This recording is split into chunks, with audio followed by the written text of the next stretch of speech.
të përhershme parlamentare është vazhdimi i mbledhjes së zgjeruar të grupit parlamentar dhe të kabinetit qeveritar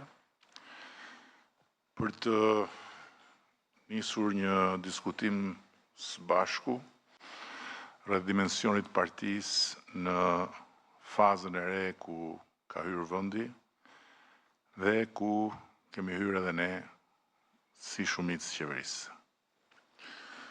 Dokumentin strategjik BESA e keni tani më në dorë, ky tjetri që është këtu e keni marrë dhe që e ndaj me ju sot fillimisht për një diskutim të brendshëm, quhet prania besnike dhe është aneksi i atij të parit. Prania besnike adreson vetëm partinë me synim që ta vendos atë në funksion të kthesës së mandatit të katërt.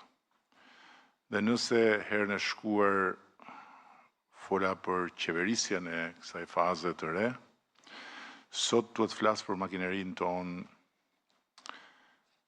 të partisë.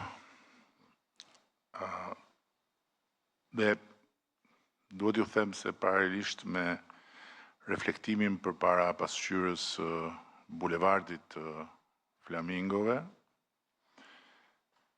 kam kaluar dhe disa kohë në Varrezat ku prehen historitë e partive dhe të lëvizjeve që fituan gjithçka, por që më herët ose më vonë humbën sfidën e vazhdimësisë së qëndrueshme të fitoreve të tyre.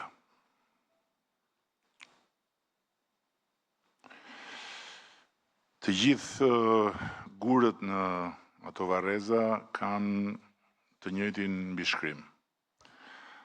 Asnjëri nuk e humbi pushtetin nga dëgjimi, të gjithë e humbën dëgjimin nga pushteti.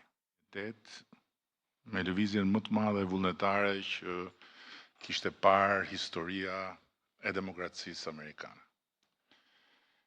Mbi 2 milion vullnetar, ose siç quhen në shqip patronazhist, aktiv, ekipe lagjesh me emra, me role, me përgjegjësira